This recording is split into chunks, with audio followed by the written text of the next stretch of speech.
Timnas Indonesia tersingkir di fase grup Piala AFF 2024 usai kalah 0-1 dari Filipina di Stadion Manahan Solo, Jawa Tengah. Ketua Umum PSSI Erick Thohir akan mengevaluasi Sinteyong yang gagal memenuhi target ke semifinal.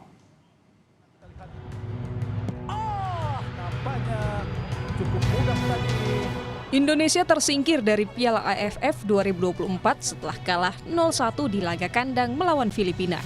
Dalam laga ini, Muhammad Ferrari juga terkena kartu merah di penghujung babak pertama.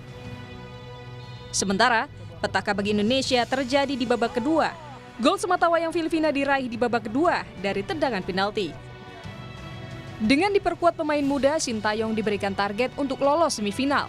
Namun kekalahan menyakitkan di Stadion Manahan Solo menjadi catatan buruk bagi Sintayong dan Timnas Indonesia. Atas hasil ini, Ketua Umum PSSI Erick Thohir bilang akan mengevaluasi pelatih Timnas Indonesia, Sintayong.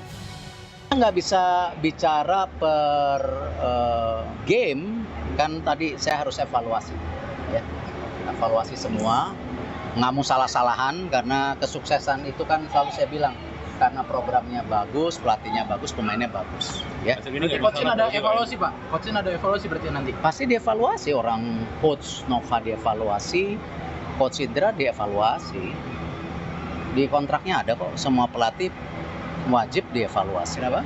Tidak lolosnya Indonesia ke AFF? Iya, targetnya kan semifinal. Target semifinal, walaupun dengan pemain muda. Dalam konferensi pers usai laga kandang melawan Filipina, Sintayong bilang dari segi fisik dan lainnya, Garuda Muda belum bisa mengimbangi timnas senior lawan. Namun Sintayong menekankan tim akan fokus lantaran pemain muda yang telah merasakan atmosfer di ASEAN ini akan disiapkan untuk bermain di Piala Asia.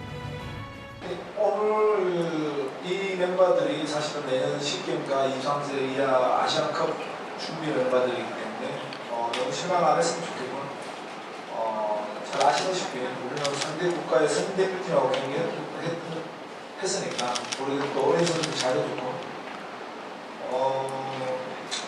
뭐 어린 선수들이 상대 승리 대표팀하고 경기를 하면서 부족한 점이 많이 있죠. 뭐 피지컬부터 해서 모든 것이 모두 훈련할 수 있는 시간도 작았고 지금 우리 인도네시아는 또 리그가 진행 중이고 PS라의 우리 에릭 회장님이나 우리 대표팀을 믿고 좀 더 쉽게 봐주시면 분명히 우리 팬들이 훨씬 좋아하는 승리를 낼 수 있을 것이다.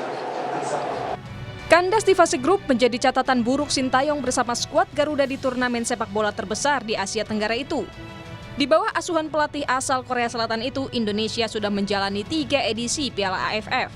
Pada debutnya di 2020, Sintayong membawa Indonesia ke final, namun kalah dari Thailand sehingga harus puas menjadi runner-up. 2 tahun berselang, Sintayong membawa Indonesia ke semifinal, namun kalah dari Vietnam dengan agregat 0-2 dari 2 leg.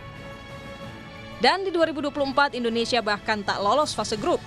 Catatan Sintayong di Piala AFF konsisten menurun. Terlepas hasil buruk di Piala AFF 2024, Sintayong telah mampu membawa timnas Indonesia masuk putaran ketiga kualifikasi Piala Dunia 2026. Sintayong selanjutnya akan menyiapkan timnas untuk menghadapi Australia pada 20 Maret tahun depan.